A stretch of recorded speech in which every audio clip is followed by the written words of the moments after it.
Pearl Elrod, and I'm actually related to Miss Lizzie and Eva Ann, and my family has always lived in Piercetown. I own my great-great-grandparents' house, and it's probably one of the oldest homes still standing. So Piercetown has my heart, the people, the community. So this was really, out of love.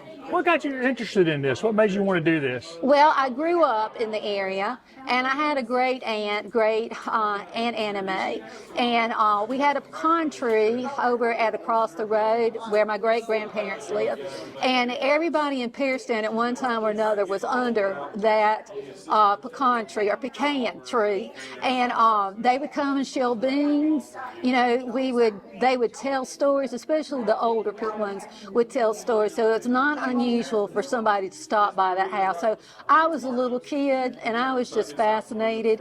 And I also, when I was a little girl, my dad, Wade Elrod, would take me down to the general store. There were two Elrods who owned the general store, and I was always told to sit on the bales. And he would buy me a nickel Coke and a pack of crackers, and all these old men would come, and sometimes if it was winter, sit around the potbelly stove, and that's where I really learned to love history.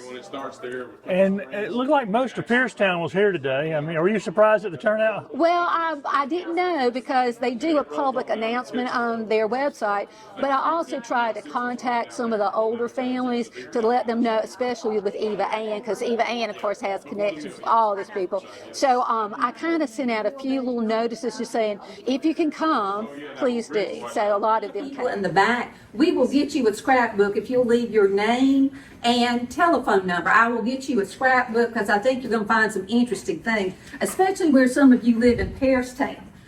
So we're glad to see all of y'all today. I am Miss Lizzie Webb from Piercetown, and we are so excited to have you here. And first, I'm going to give that to you. I have some pictures for you. So just pass these around. You can take them out and look at them individually and pass them on. That's mine. Okay. And so here we go. Just pass these around. Oh, I'm going to keep that. Okay. Oh, we'll get you. Okay. Okay. In Piercetown, it's 1977, but if you live in the area, you know that we always sat out on our front porches, and we sat out on the porch. We had our funeral parlor fans, and we waved at people when they went down the road. We're not stopping people at all. We're from Piercetown, and we like our community. So if you would, just take a moment right now to just kind of wave, just like in the old days. Just kind of wave to people, because you may see some people you haven't seen in a while. And so, anyway, thank you so much for coming today. Again, I'm so sorry. Now, of course, making copies is way after my time, of course. But I have made copies of the scrapbook for you. So if you don't mind, share these and then let me know if I need to make additional copies for you. Okay, so if you'll turn your scrapbook, we'll go ahead and get started. And Eva Ann, Yes. I'm so glad to see you. Well, it's great to see you, Miss Lizzie. And the thing is, I have written you a letter. And you know how slow it is on the rural route. You know, I'm afraid if I put the letter in there today, you won't get it anytime soon. So what I've done, I just want to kind of tell you that I want to say thank you first for that Wilson booklet that you sent out to everybody. Do you want to pass that around? Well, I left it on this table. Okay. This one is a little late, but this is what she was talking about. Okay. Now, I'm kind of a quiet person, so I did a lot of these kind of things I'm going to talk to you about today, and Eva Ann's going to talk to you about because it's just, I did it for people when they asked. You know, when they asked for information, I tried to find. And I think you're just like that. Mr. Harper, And Miss Gertrude brought you up like that. But I don't know about that, but it's in my DNA someplace. I think so. We like history around here in Piercetown. But anyway, I just wanted to show you some of the work that I've done, so in case you don't know about me, so you can kind of learn a little bit about me. But anyway, this first page that you have there, you know, I'm a child of the Great Depression, so we saved absolutely everything. So I just wanted to show you that I wrote on the back on newspapers. I wrote on the back of newspapers. Wow. I tore off pieces of paper and wrote down things. I did have some of those little foldable notebooks. I wrote on Blue Horse. How many of you remember Blue Horse? Okay. But anyway, I even wrote on the back of Christmas cards and old steno notebooks. But I wrote on everything. I mean, for what I'm doing, I didn't have a typewriter. And I certainly couldn't carry my typewriter out to the cemeteries when I went to visit. But anyway, I just wanted to let you know that. Now, my granddaddy, to go back in time a little bit, was Macaja Berry Williams. And he lived here in the Piercetown area. He's the founder of Piercetown. And I guess I kind of picked it up from him, but upstairs in the attic at my house, there are old bills and notes because he and his dad, or his daddy, I should say, he and his daddy ran a mercantile business. And it was on the Saluda River, correct? Okay, Saluda River. And where they lived, if you can kind of picture it, along the Saluda River, there was the lead plant. They lived in that area, ran a mercantile business. Now, where did I get the idea to do all this? Well, you know how it is. You just talk. You just talk. And so I have a friend who is Leonardo Andrea. Leonardo Andrea. And this is a picture of him. And he was a worldwide, well, I shouldn't say worldwide, but he was well known in the United States for his genealogy and history of the area. He lived in Greenville, so he was close by. And so we would visit back and forth, and we would talk back and forth. Unfortunately, he's passed. So his records are so many, that they can be found in Greenville and also the South Carolina Library. Yes, And from what I understand, you've been there. No, I haven't, but I have some of his work. Okay. You know, you showed me one time when I was there a copy of the Wyatt reunion at Greenville Presbyterian Church, where Bill was in the program one summer to mark about 20 graves, Patriot graves. And she gave me Leonardo's sister's phone number, because I think he had died at that time. And I called, and she said she had one left. So I bought it. And it's wonderful information. Okay. And I have done a lot of research, and you may not know this, but I can help you.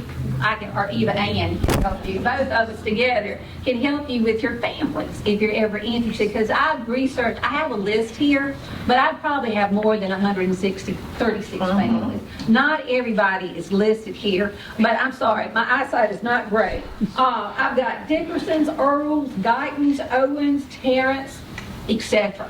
So this list is really incomplete. But I also researched Orr's Regiment from this area, and I've also visited 24 cemeteries and recorded, actually wrote down the name, the date, and whatever phrase was used of it. And I know the people around the Piercetown area and beyond, they would actually blow their horns sometimes when they went by because they knew it was Miss Lizzie out there taking those notes. So in other words, I couldn't take a typewriter out there, so I had to write. Now, where are your records? These? I'm sorry. The information. My records are in Greenville. And also, I visited. You know, Beulah is an interesting church. Beulah Methodist Church, and it is significant. All of it is significant, but there's one particular tombstone. And it is the one that recognizes Richard L. Williams. Well, it turns out he is the relative of the founder of Piercetown. He fought in the Civil War. Now, the founder of Piercetown because Barry Williams was too old to fight. He was the captain of the state militia in the area. But this Mr. Williams here, he was the son, and he was known as a sharpshooter. And he lived from 1833 to 1895. There's actually an article, because he wrote, and we have a book over here titled Longstreet.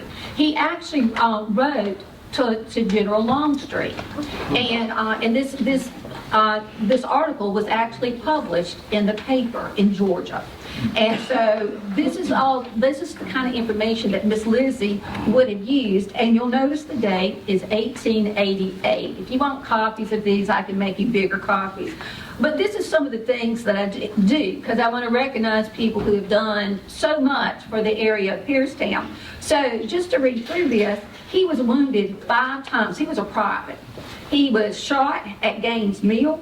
He rescued the regimental colors at Fraser's Farm. He crossed Lookout Mountain barefooted for the night fight at Waxahachie. He was there when Michael Jenkins was killed. Now, that name may not be familiar to you because he was the leader of the sharpshooters in this area. He's in that book. Yes, he's in that book.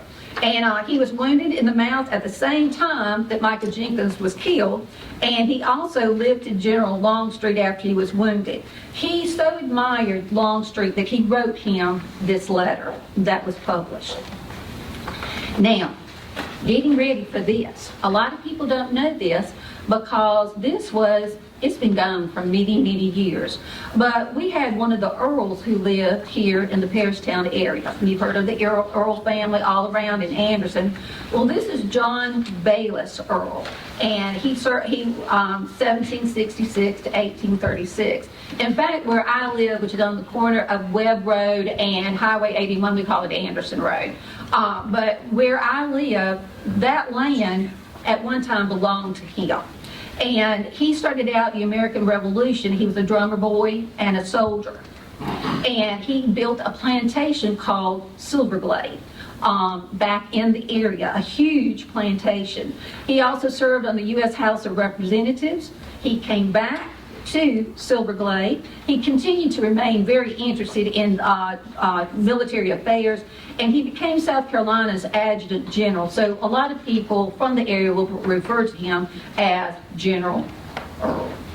So anyway, that's a little bit about him, but I don't know if you've ever seen a silver maple. But the silver maple has green leaves, and underneath it, it's silver.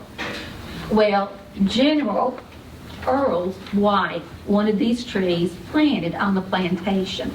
And so she wanted them to lead up to the driveway to the house because the grounds were huge. And for example, from 1815 to 1820, this gentleman accumulated over 3,000 acres of land in the Piercetown area. He bought out land grants and he bought out tracts. He was a regular farming person, cotton, corn, wheat, sheep, cattle, etc. He had 80 barns, 17 tenant houses, 3 manor houses, and 2 general merchandise stores. So that was in our area long, long time ago.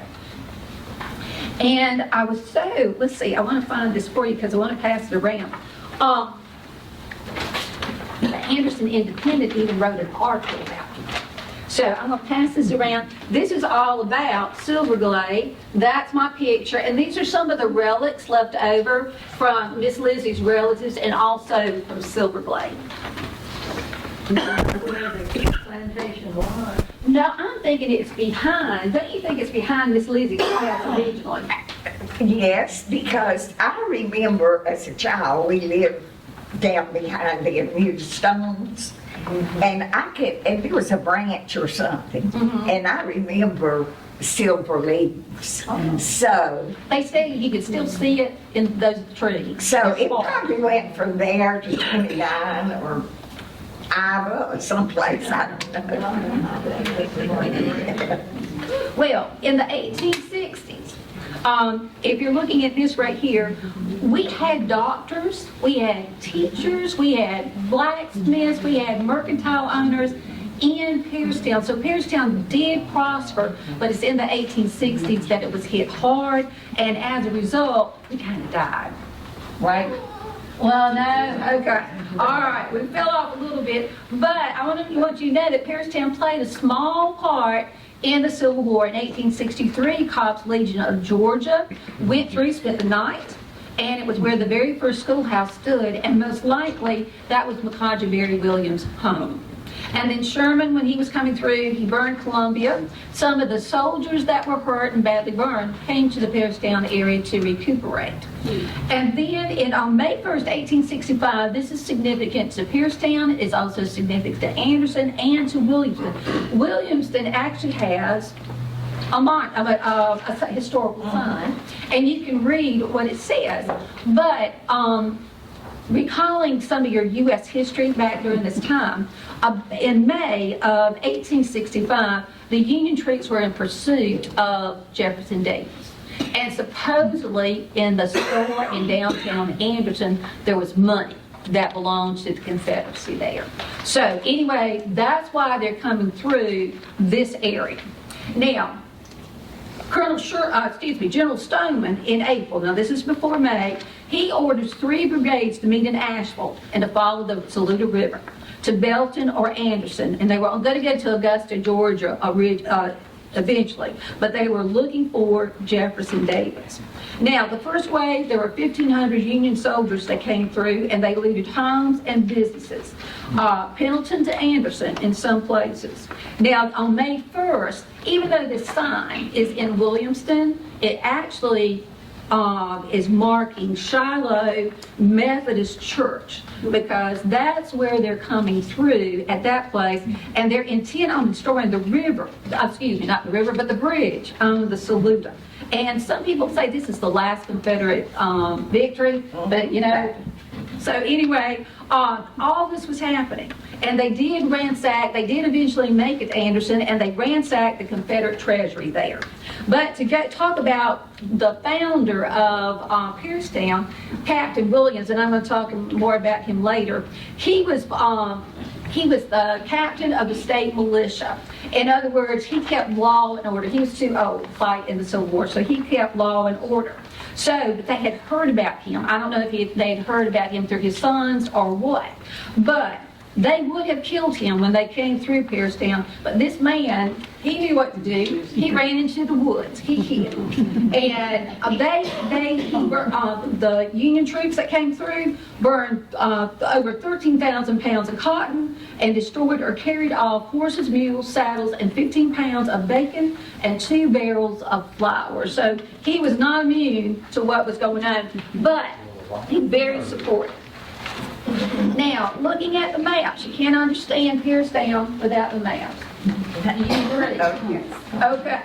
So you have a copy of the 1877 map here, and I have circled Piercetown. Okay, and you will see how it's written, Piercetown. And I'll talk to you about the origin of it in just a moment. But anyway, from Louise Vandiver's book, I have a little excerpt here.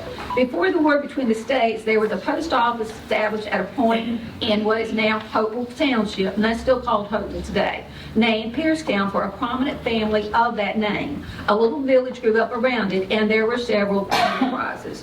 But, you know, as I told you, the war got to everybody. Now, this next map is 1887. Now, this map shows Piercetown written all together as we see it today. And I have to apologize for my pronunciation of Piercetown. I say Pierce. I'm trying to do better, but I actually grew up saying Pierce. We all did around here.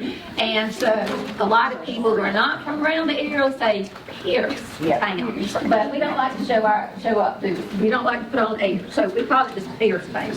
Now, this next map, I need to walk over here for a minute and show you something. This next map is an actual map of Anderson County.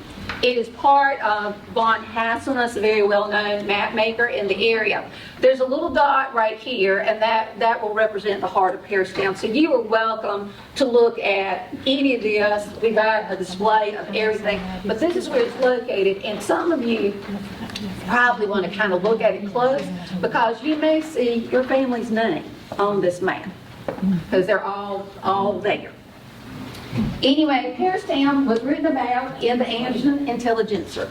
And if you know anything about the Intelligencer, I don't know what it was, but the people from Piercetown, they never wanted you to know their actual name when they wrote in the paper, right? Yes, I don't think many people do that. Okay, so there's Sam Dewberry, there's Uncle Sam, there's Septus, there's Aunt Daisy. So they wrote by different names, but we had never really known the exact location until we found this in the newspaper, right? Correct. Okay, so anyway, it says, I have requested when I write, Mr. Editor, to make my place of observation plainer. They kind of got upset sometimes if Piercetown was overlooked. So it's kind of written with a little bit of attitude. Okay. There may be a few who do not understand our present place of abode. We will state the size of the territory we are giving the news in. Our boundary line runs from 6 and 20 Creek on the north and west and to Tuckerville on the south. It then stretches around to Beaver Dam on the east. Our little domain, therefore, embraces about 5 square miles, so we hope we will not be misconstrued as to our habitation and operative digging. So I tried my best to do this on the map. This would be your 6 and 20 Creek. Okay? Now, it should have gone down a little bit further because down here, you will see the Tuckers. Now, that was actually called Tuckerville at one time because there were a lot of Tuckers in that area. Here, we have Little Beaver Dam and Big Beaver Dam Creek. So that is essentially, that is the area that Piercetown covers.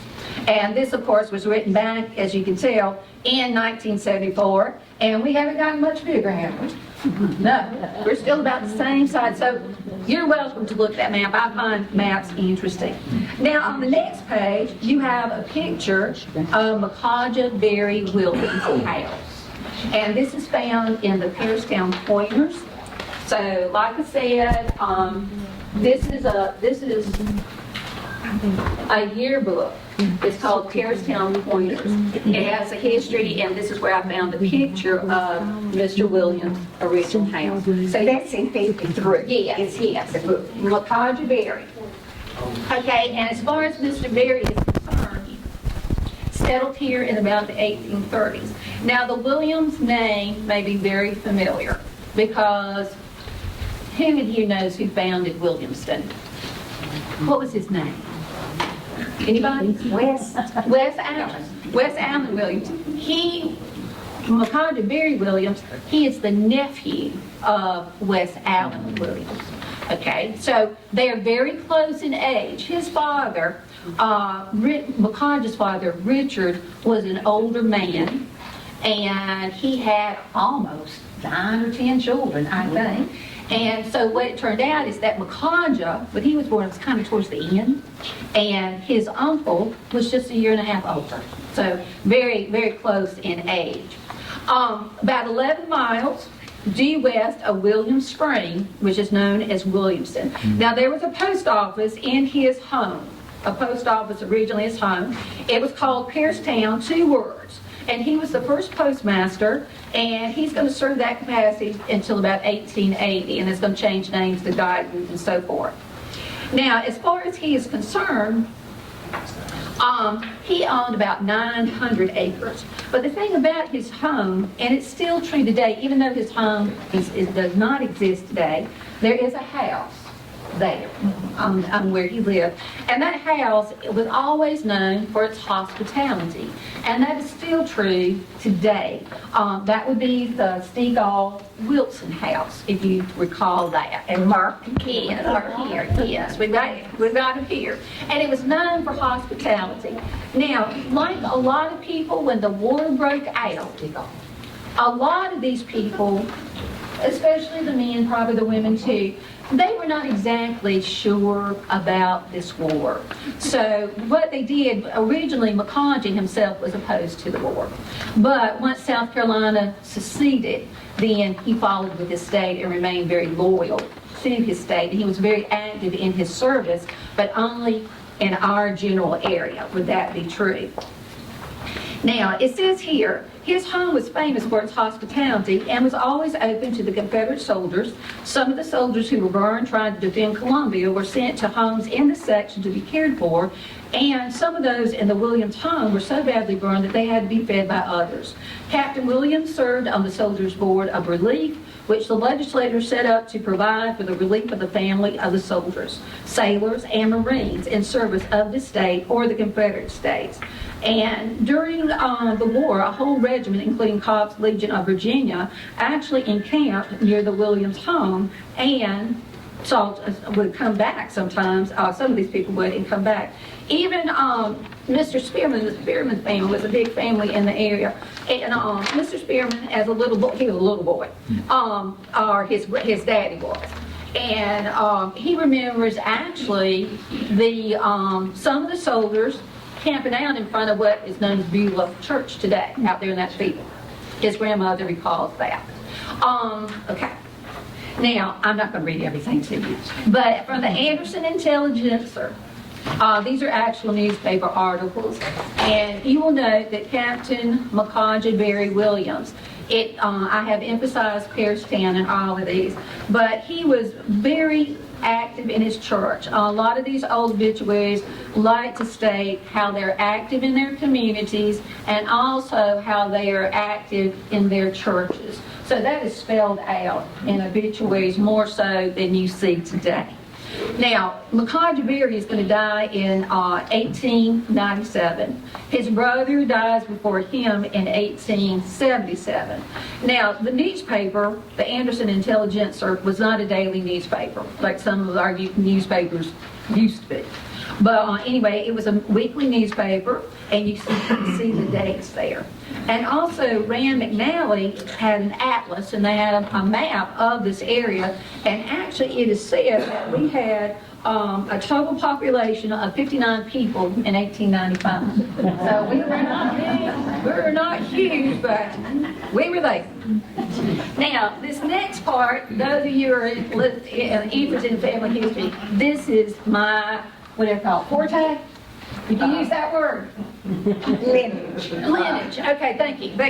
Anyway, this is me, and I put little hearts by the fact that Macawja Berry was my grandparent or granddaddy, and over here, William Webb and Betsy Guyton. This is where the Webb family feeds in, because Miss Lizzie is a part of the families that we're talking about.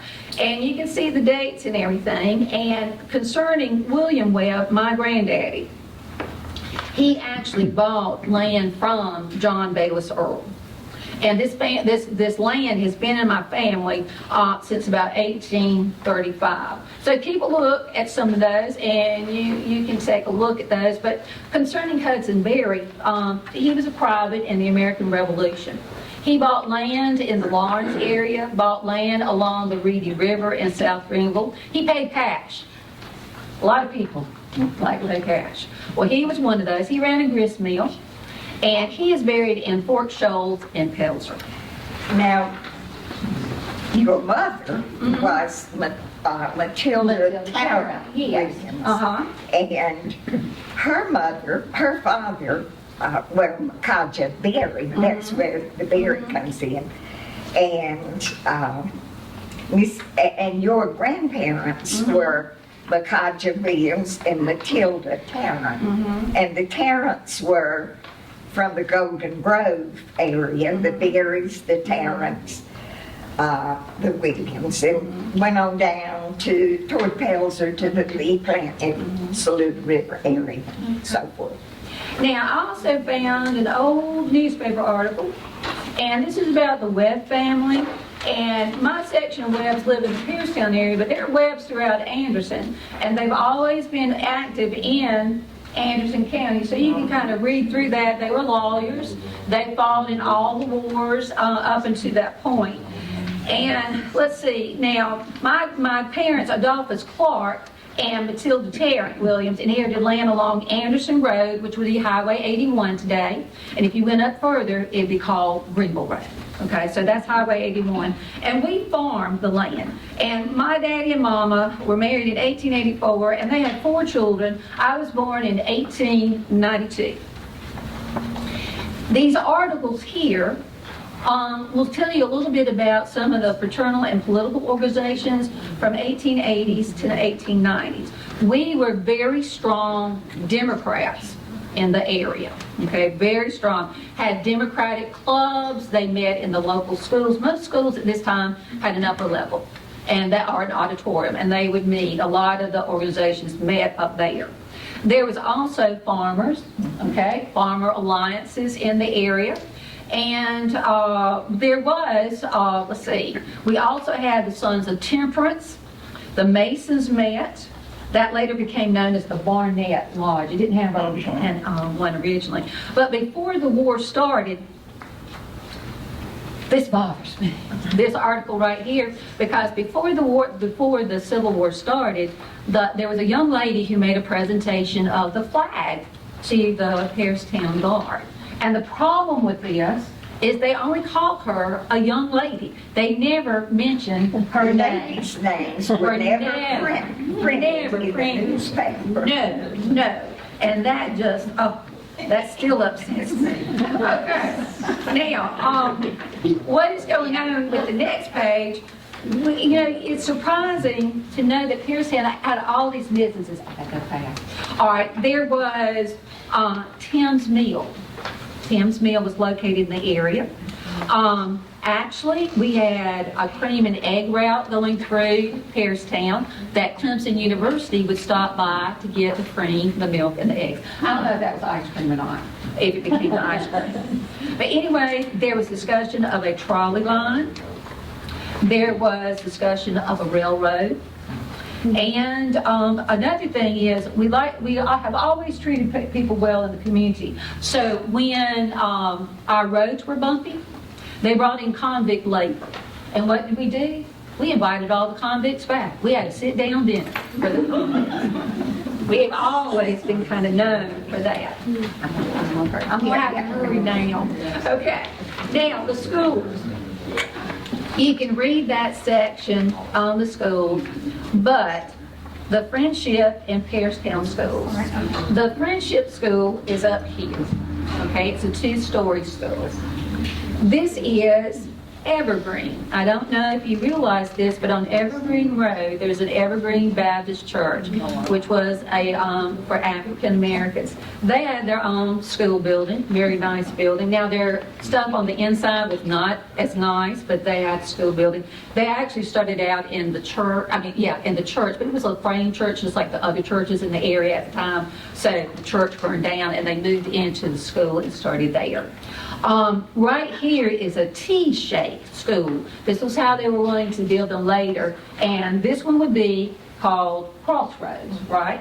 And down here is what the old Piercetown school looked like as a white frame building. And this would be the brick building here in the middle. Churches in the area. We have Beaver Dam. It was a frame building. We have a notice from the Anderson Intelligencer about the Evergreen having their college Sunday school convention. We have a picture of Friendship, the old plain building here. Here is Snow Hill Cemetery. Now, Snow Hill is located off the road on the corner of Shackleburg and Highway 81. And it goes back to the Civil War and maybe beyond there. But their stones are carved, hand carved. There are some that look better, but a lot of the stones are fallen over. Now, the one that's in color is Beulah. And Beulah, if you go inside, is a beautiful church on the inside. This is original. This stuff is original. The pews are not the original pews because they were hand-hewn pine. But these are also pine pews made for the church. But it still looks like there. And if you go in, you have the founders of the church at the very front. So take a look at that someday when you're going by. And then right here is the stone for Berry. And he's at Hopewell, not Beaver Dam, even though he was a founder of that area, of Beaver Dam.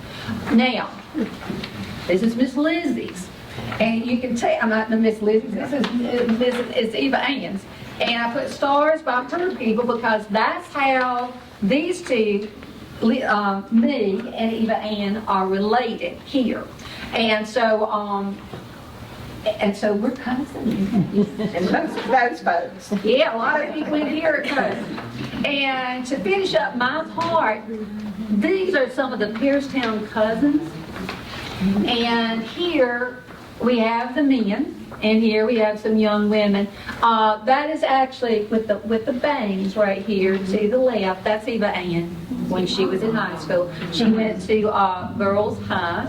And just a little sidelight here, when Prohibition was being discussed in Anderson, 269 people voted for Prohibition. 35 were against. But Piercetown, looking at this picture, you probably can figure it out. Piercetown, 3 people voted for, and 20 voted against.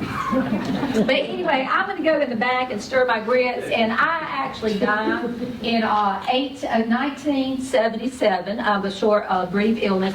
But what I wanted you to know is that my house burned down, and it's now the location of the Doritos warehouse, and the auto auction, all that in there would be Earl property and Webb property, when you think. And I also wanted you to know that Hudson Berry's grist mill, it was located along the Reedy River. Well, there are still piers that are still there in Falls Park. If you ever go and see those piers, those belong to the grist mill. And also Tim's Mill itself was started back in the 1840s, a variety of generations.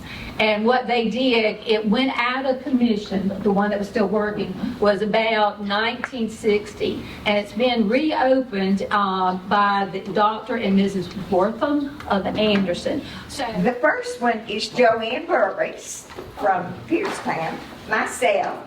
On the front row, Joanne Wilson, then Jesse Lewis Gilliard, and Francis Bagwell Kowalski. And the back two are Nita English from Georgia and my Aunt Helen Wilson. So, anyway, that's who those people are in case you're interested. The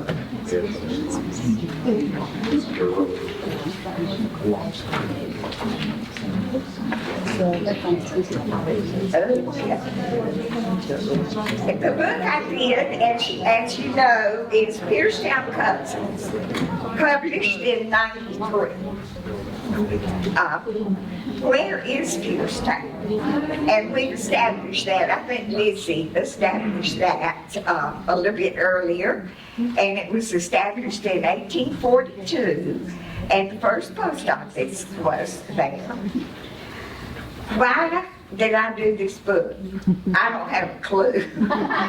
But anyway, I've always liked history. I've always liked stories. I like to read, and I like to look at pictures. But I don't know why. I just always did. I've always liked family things, and the little booklet she was talking about, I was always, when we were having a family reunion, I would make some kind of booklet with everybody's name and address and so forth in it, and we would pass it out. She talked about the boundary of Piercetown, about 5 square miles. There are other genealogists who were interested and have done lots of work, not just me, and I have benefited from their work. One of them was Lizzie, Miss Lizzie Webb, and I was thinking about, I didn't know if somebody would ask me to describe her or what, but she was a lady, she was a teacher, she was friendly. Jessie said she remembered or thought that Miss Lizzie let she and I make biscuits with a thimble. But I don't remember that.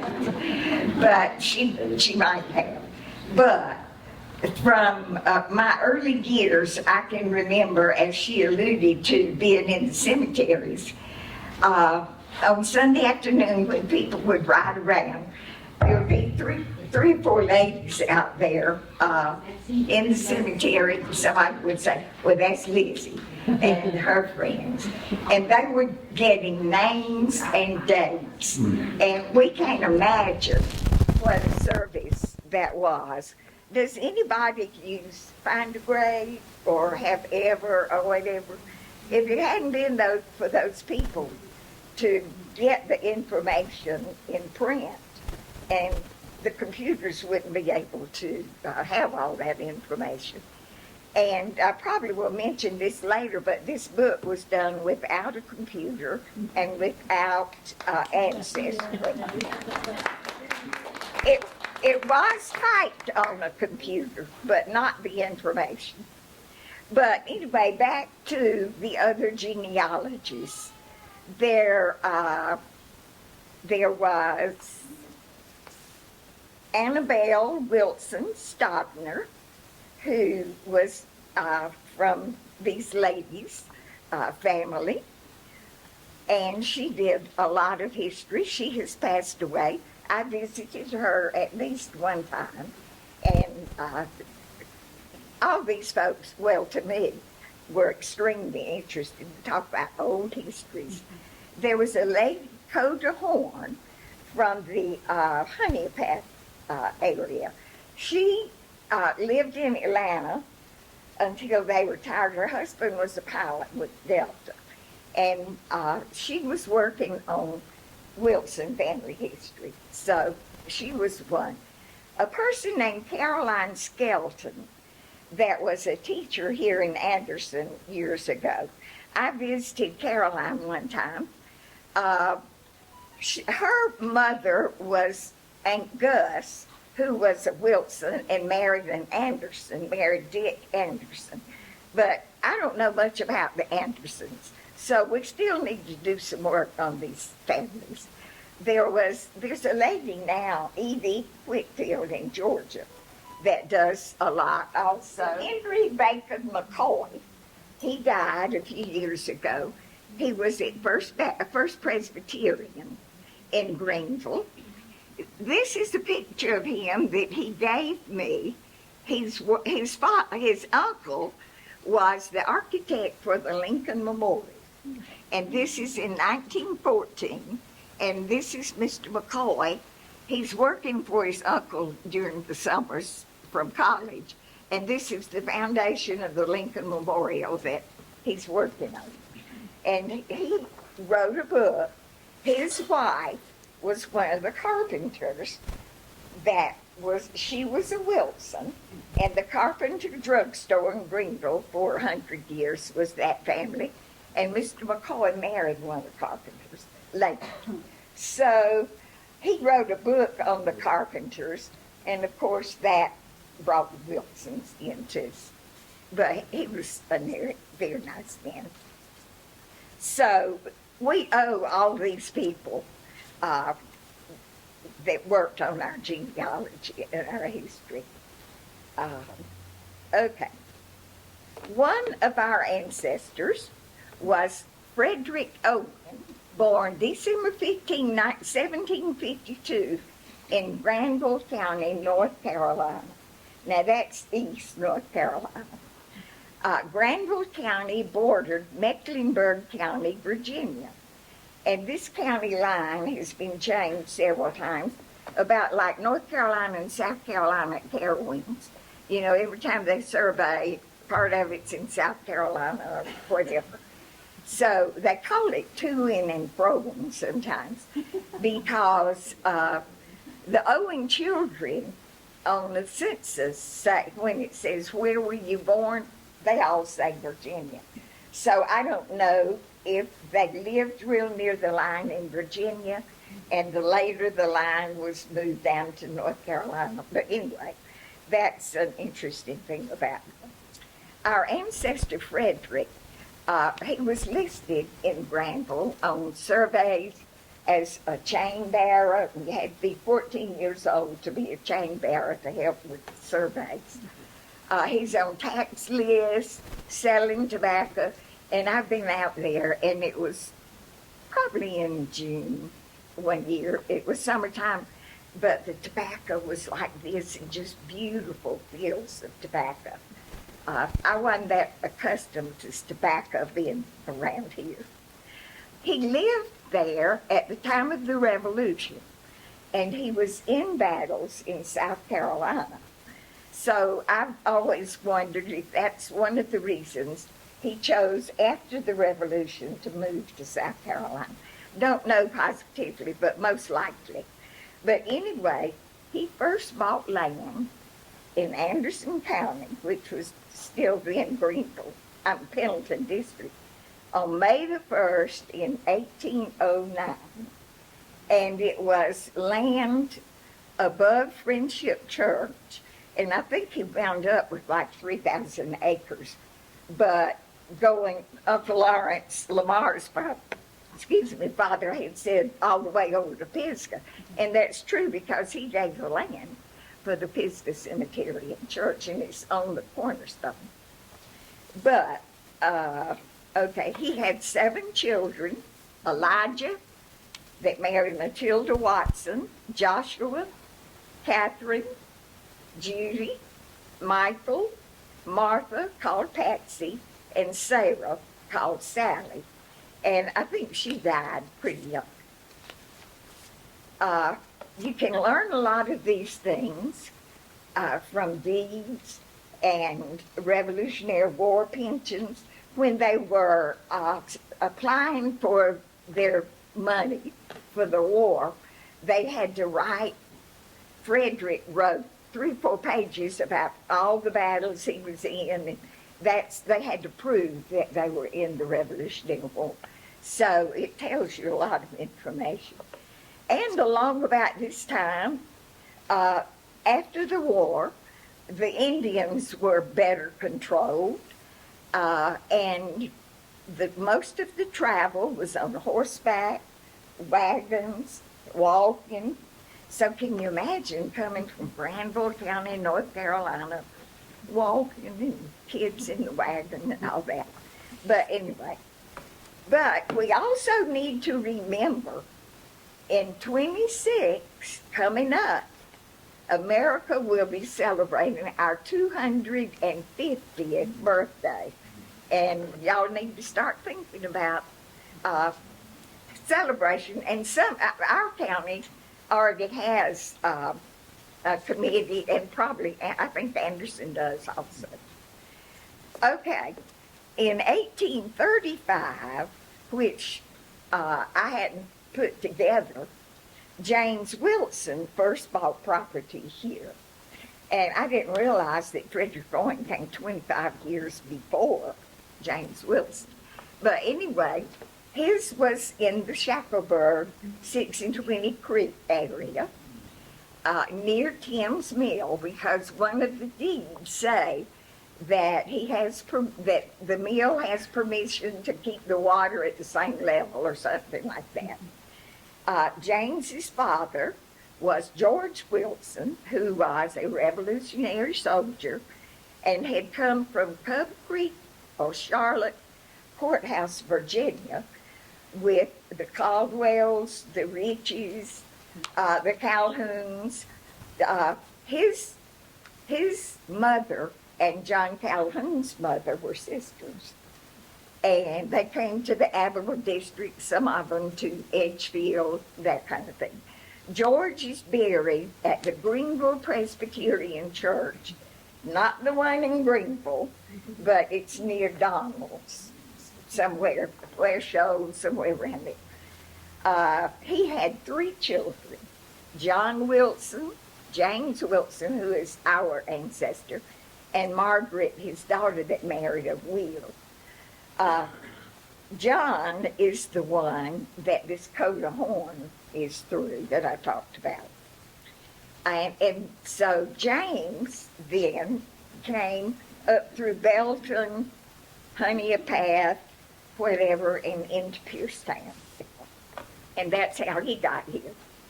In 1835 was about the time that Mr. McCodger Williams was moving here. He had married in 1833, so I don't know I don't know where they lived or if he built the house first and then moved his bride here, but anyway, he and James Wilson got to this area about the same time. During the late 1830s, Mr. Williams settled in the section, well, this has been covered, which is now the Stigall Wilson home. And the post office has been there a time or two. He had named it for his Pierce relatives.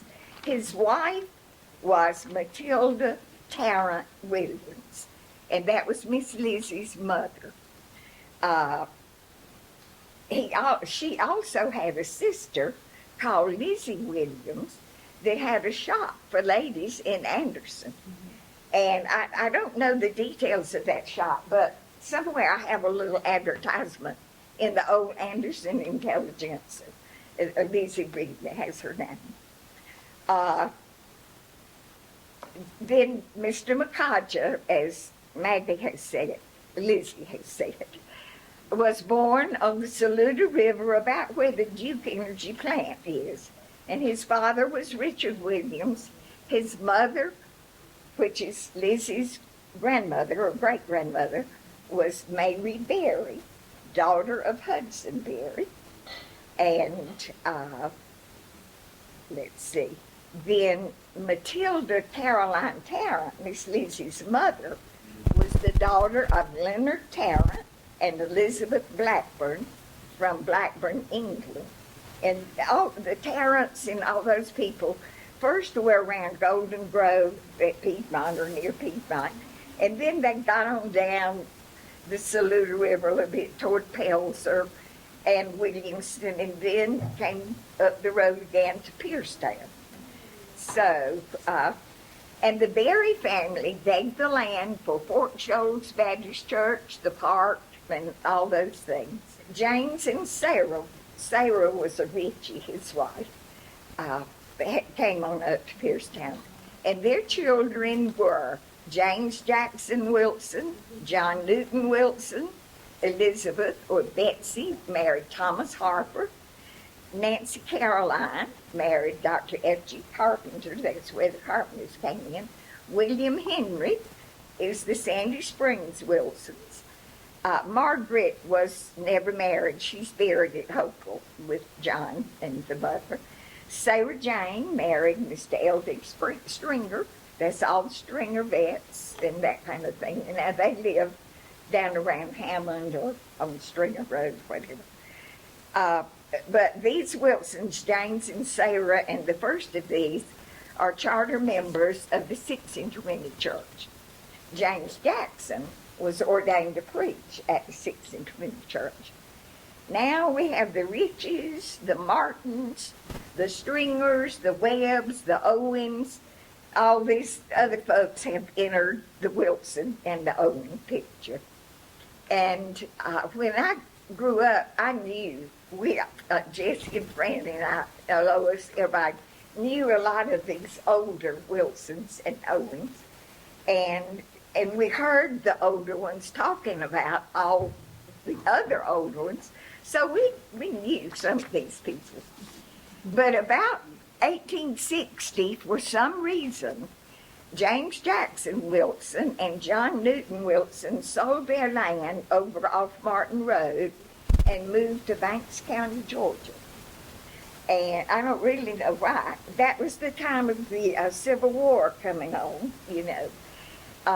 But a lot of the Ritchies and the Martins had already moved over that way to the Webbs Creek area in Banks County, near Houma. So James Jackson Wilson and the others established the Webbs Creek Baptist Church over there in Banks County. The Wilsons had a reunion there for like 85, ever since then, the past 85 years, until about 10 years ago. And there were no more Wilsons that were members of the church. So the church won't let you have a reunion.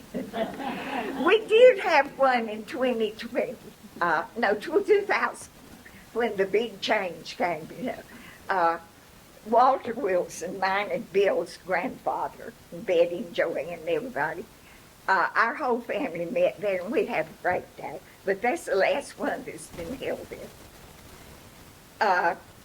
At one of those reunions, my mother bought me the Bible book. I was not at that reunion.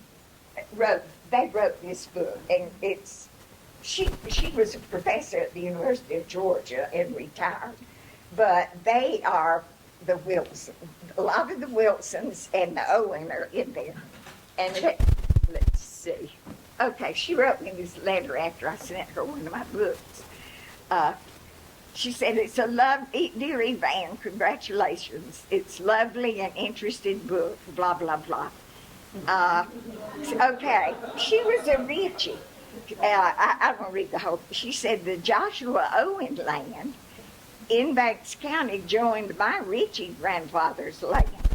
The Owen Telford Presbyterians kinship I knew also.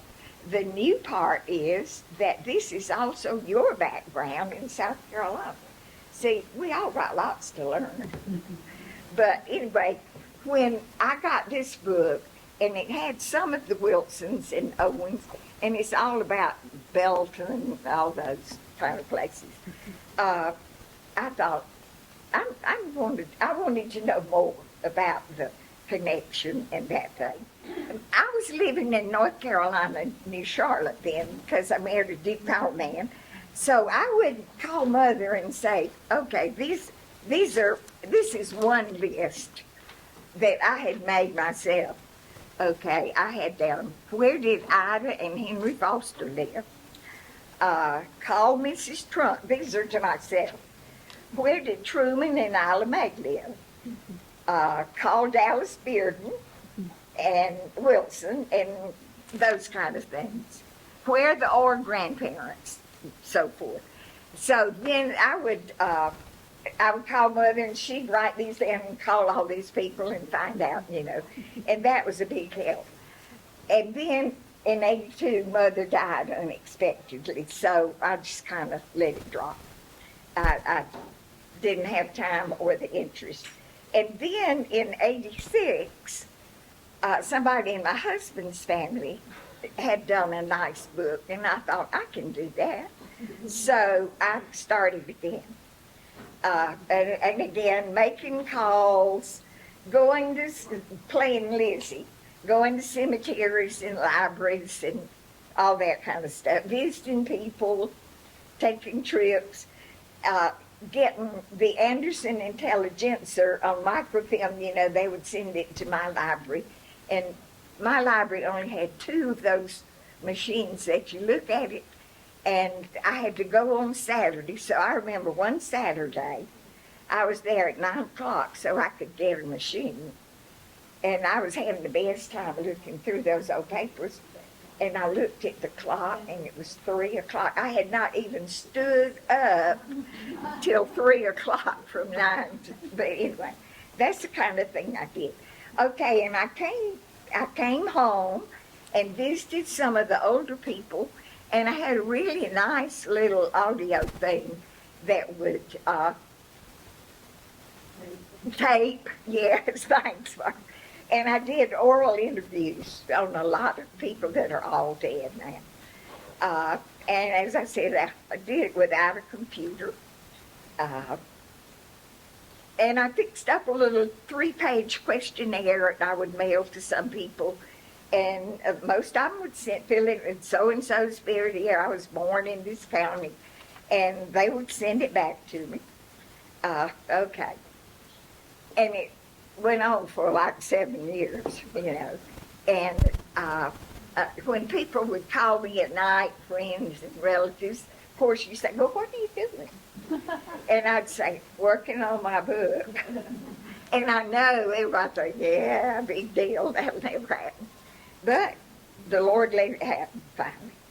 So I started gathering a lot of material, and I would type this info very roughly that I was getting back. And it was time to get it typed properly.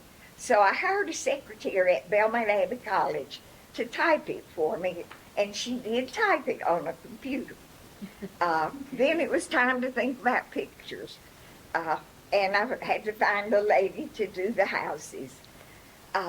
Okay, then after a while it seemed like it might happen. I had to start thinking about the publisher. And a man, one of the high school principals in our area, I had published a book. So I met with him, and he had used Gateway in Baltimore, which I used. And at that time, I had been visiting the Greenville Library a lot, in the old library, the Carolina Room or whatever. And there was a lady in there that was really knowledgeable.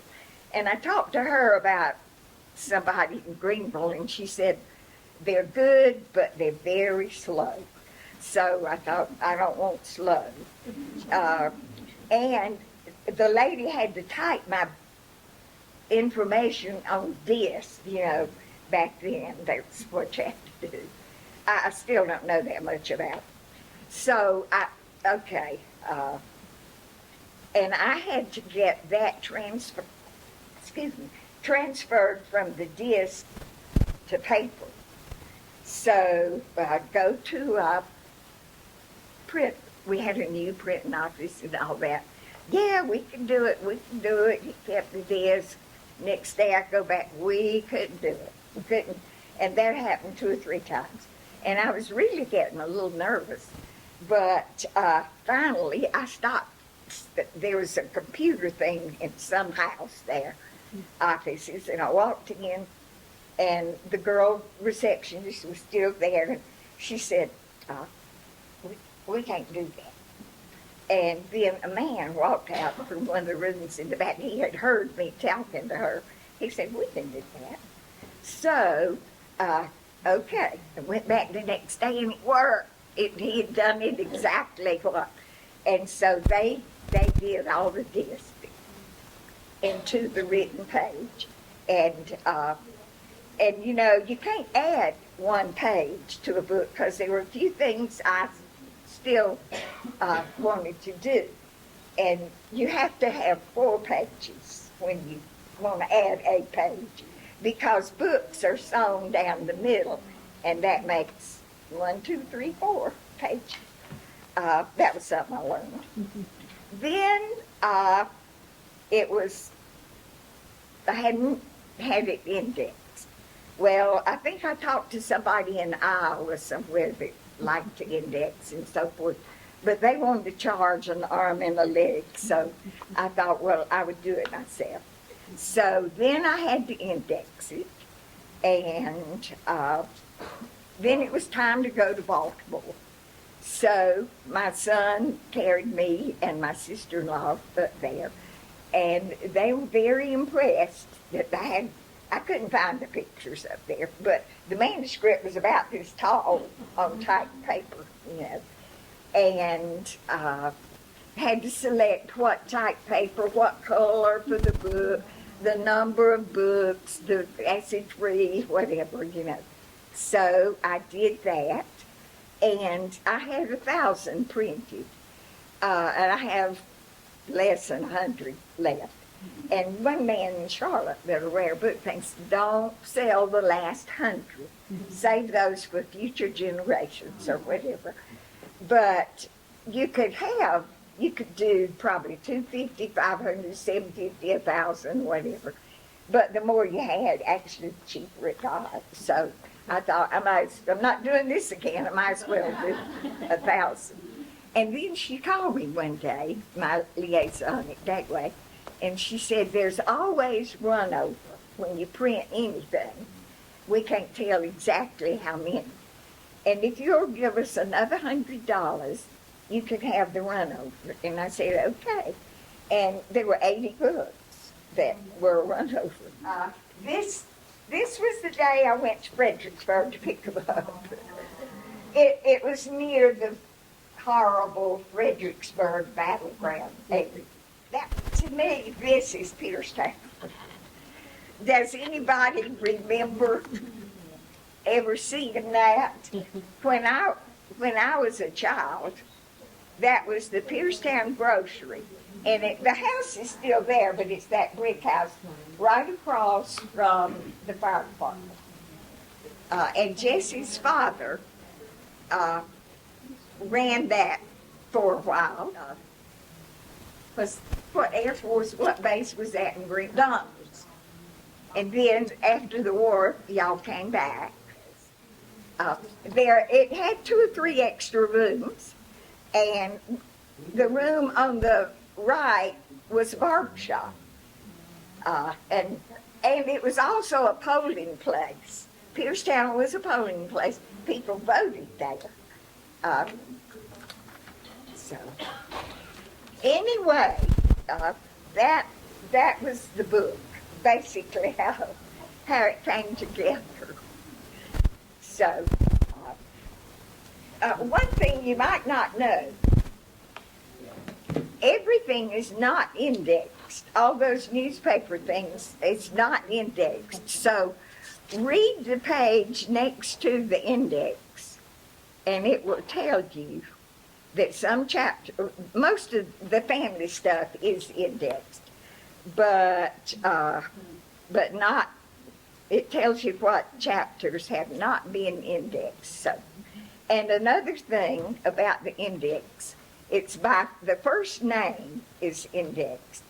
And if you know somebody named William Charlie Wilson, and you've always known him as Charlie and had no idea what his first name was, he's under William. So if you're hunting somebody, don't give up.